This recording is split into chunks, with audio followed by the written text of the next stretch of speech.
The Raven by Edgar Allan Poe. Once upon a midnight dreary, while I pondered, weak and weary, over many a quaint and curious volume of forgotten lore, while I nodded, nearly napping, suddenly there came a tapping, as of someone gently rapping at my chamber door. "'Tis some visitor," I muttered, tapping at my chamber door. Only this and nothing more. Distinctly I remember, it was in the bleak December, and each separate dying ember wrought its ghost upon the floor. Eagerly I wished the morrow. Vainly I had sought to borrow from my books surcease of sorrow. Sorrow for the lost Lenore, for the rare and radiant maiden whom the angels name Lenore, nameless here forevermore.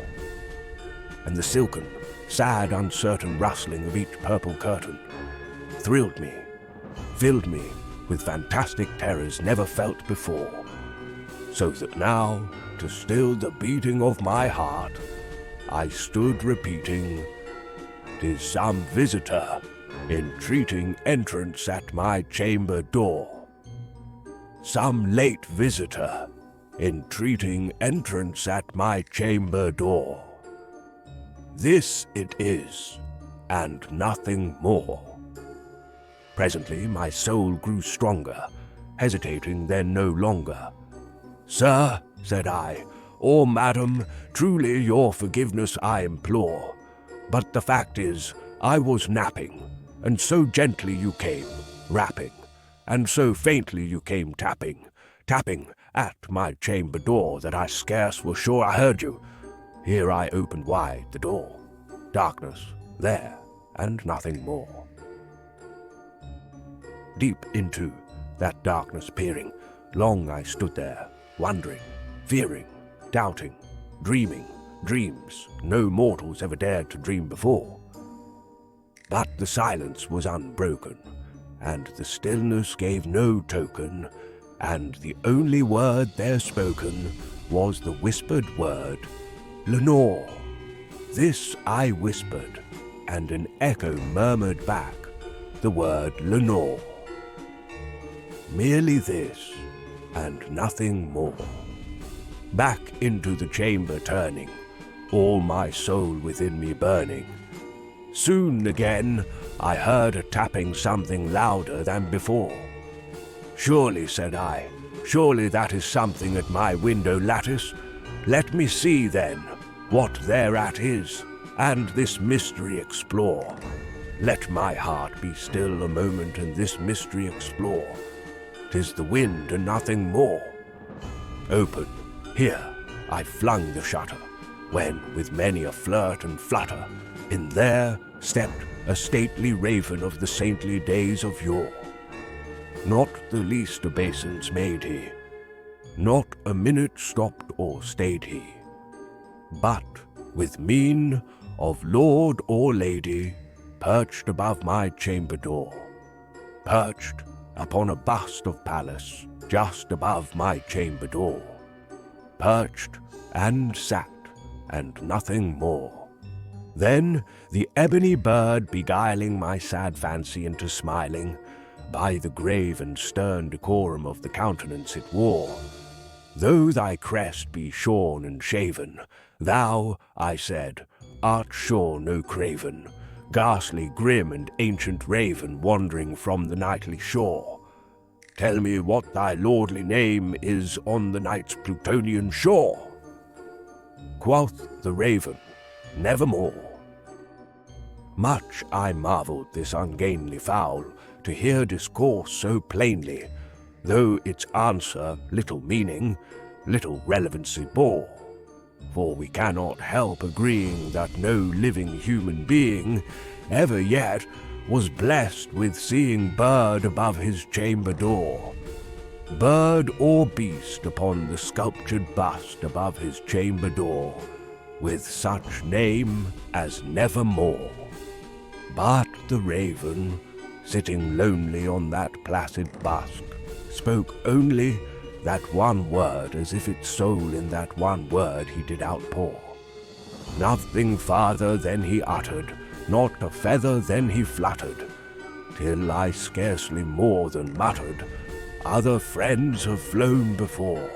On the morrow he will leave me, as my hopes have flown before. Then the bird said, nevermore.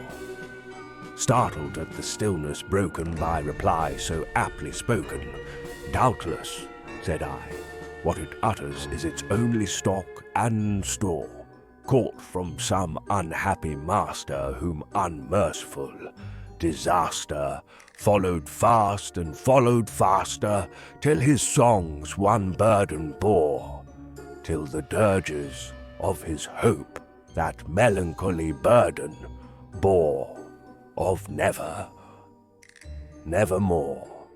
But the raven, still beguiling all my sad soul into smiling, straight I wheeled a cushioned seat in front of bird and bath and door.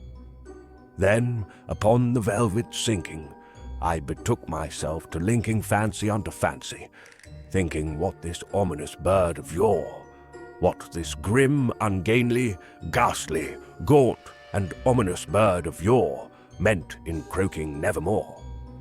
This I sat engaged in guessing, but no syllable expressing, to the fowl whose fiery eyes now burned into my bosom's core.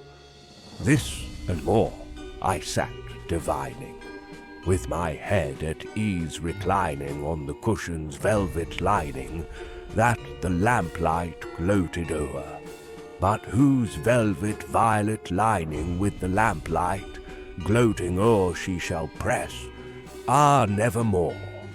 Then, methought, the air grew denser, perfumed from an unseen censer, swung by seraphim, whose footfalls tinkled on the tufted floor. Wretch, I cried, thy God hath lent thee, by these angels he hath sent thee respite, and nepenthe from thy memories of Lenore.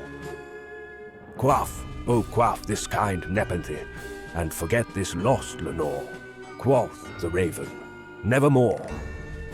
Prophet, said I, thing of evil, prophet still, if bird or devil, whether tempter sent, or whether tempest toss thee here ashore, desolate, yet all undaunted, on this desert land enchanted, on this home by horror haunted, tell me truly, I implore.